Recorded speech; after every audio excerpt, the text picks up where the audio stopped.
इस चैनल के माध्यम से मैं आज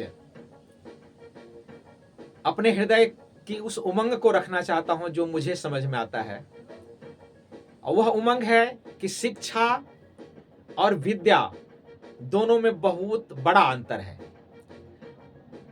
मैं देख पाता हूं, मैं समझ पा रहा हूं, जहां तक मैं समझता हूं कि शिक्षित व्यक्ति के पास बहुत सारी डिग्रियां हो सकती है।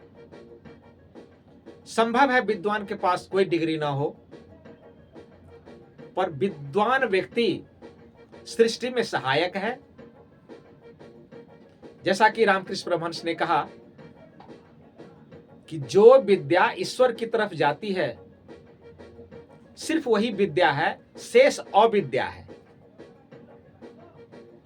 इसको अनेकों उदाहरण से हम देख पा रहे हैं। अब स्वामी विवेकानंद जी अपने समय में जिन अंग्रेजों के हम गुलाम थे, भारत गुलाम था, उनके घर में घुस के कहा कि तुम भारत के ऋण से मुक्त नहीं हो सकते। ये तुम्हारे लिए कभी संभव नहीं है कि तुम भारत के ऋण से मुक्त हो सको। जरा सोचिए, कहा तुम अपने यूनिवर्सिटी से, विश्वविद्यालय से जिन बच्चों को तैयार करते हो, वह संकीर्णता में उलझ करके सारे संसार में आग लगा देता है, और भारत बिना किसी सैकड़ों आघात सह के उस तुम्हारी लगाई हुई आग पर प्रेम और शांति की वर्षा करता है और शांत करता है। और यह क्रम बार बार होता चला आ रहा है। इस ऋण से तुम्हारे लिए कभी संभव नहीं है कि तुम भारत के ऋण से मुक्त हो सको।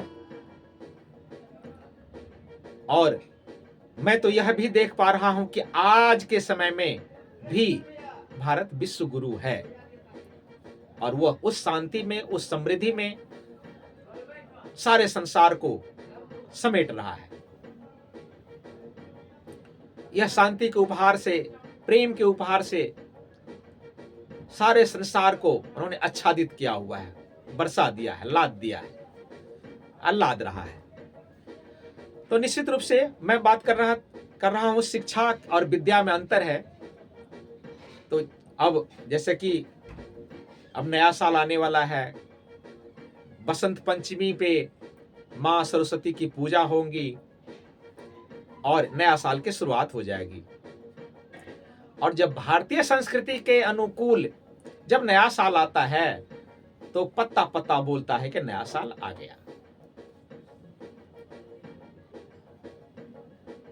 तो हम इन्हीं क्रम में, इसी विषय में, इसी सिलसिले में माता सरस्वती को हम विद्या की देवी कहते हैं, शिक्षा की देवी नहीं कहते हैं।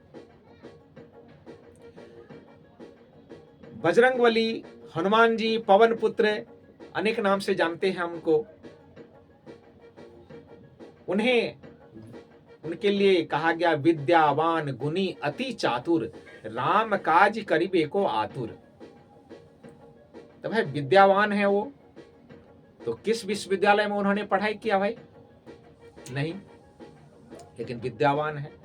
तो अब जरा उस बात की तरफ ध्यान दीजिए जो रामकृष्ण परमहंस ने कहा कि जो राम काज करबे को आतुर। और राम क्या है? राम 5-7 फीट का व्यक्ति नहीं है। राम वह शक्ति है जो ब्रह्मांड के अंदर बाहर, मेरे अंदर, मेरे बाहर, आगे पीछे, ऊपर नीचे, हम उसी में, जिस शक्ति से सारा संसार, सारा कुछ, जो सूर्य को शक्ति देता है, जो चंद्रमा को देता है, जो वनस्पति को देता है, वह शक्ति जो सब जगह रमन करती है, उस शक्ति का एक गुणवाचक नाम राम है, जिसके लिए कहा बिन पग चले सुनई बिन काना। तो निश्चित रूप से यह विद्या, हम माता सरस्वती को विद्या की देवी कहते हैं। भारतीय पाठशाला को, जिस गुरुकुल में बच्चे हमेशा से पढ़ते आए हैं, उसे हम विद्यालय कहते हैं, शिक्षालय नहीं कहते हैं। शिक्षित व्यक्ति असामाजिक हो सकता है, होता है, हम अनेकों जगह जगह देखते हैं, भोजन के नाम से बच्चों की मिड डे मील आता है, कितनी सारी चीजें जो भी हो, जितना अधिक से अधिक हो सकता है वहां के जो उन स्कूलों के जो प्रधानाचार्य होते हैं या जो भी उन लोगों की टीम होती है, वो लोग देख रहे के सारी अच्छी चीजें निकाल के रख लेते हैं अपने यूज के लिए, और बच्चों को थोड़े बहुत चावल जो खराब हैं और दाल के नाम पे बस पानी खिला देते हैं, और जो देखने आता है, चेक करने आता है, उसको भी कुछ न कुछ सुंघा देता है। तो ये सब क्या है? ये सब विद्यालय वाले लोग हैं, विद्वान लोग हैं। ये संकीर्णता से ग्रस्त व्यक्ति हैं। उनके पास डिग्रियां हैं, उनका पास जो कुछ भी है, लेकिन वो जैसा कि स्वामी जी कह रहे हैं, विवेकानंद जी की बात मैं कर रहा हूं कि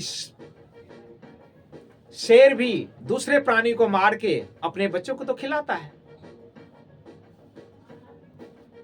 तो किसी न किसी रूप में हम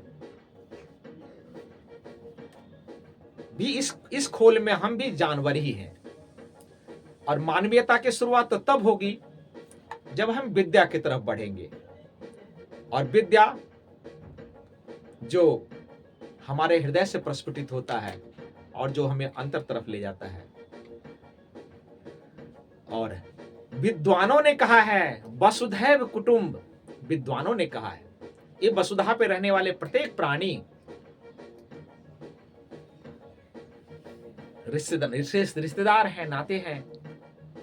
ये विद्वानों ने कहा है, उनके अनुभव से, अपने हृदय से प्रकट, उन्होंने महसूस करके कहा है कि यहाँ कोई भी पराया नहीं है, सबई भूमि गोपाल के, सबई प्राणी गोपाल के, ये अनुभव है। और बाकी तो संकीर्णता से ग्रस्त होके तो बार बार मानवीयता को, प्राणियों को, पूरी प्रकृति को कुचलते गए हैं। और जिन लोगों ने ऐसा किया है, वे बहुत सारे, उनके पास बहुत सारी डिग्रियां थी। क्या जो बड़े बड़े आतंकवादी जो हुए हैं, या बड़े बड़े जो करोड़ों करोड़ों के घोटाला करके बाहर से इधर से उधर किए हैं, क्या वो लोग बकरियां चराते थे? नहीं। तो निश्चित रूप से वो बहुत शिक्षित थे, पर विद्वान नहीं थे। क्योंकि वो विद्वान नहीं थे तो वो मनुष्य ही नहीं है वो। तो यही मैं इस विद्या और शिक्षा के भेद में जो अंतर है उसको मैं बताने का प्रयास किया। हो सकता है मैं गलत हूं, पर मैं अपने हृदय से जहां तक मैंने महसूस किया है वो मैं रखने का कोशिश किया। सभी को धन्यवाद, सभी को नमस्कार।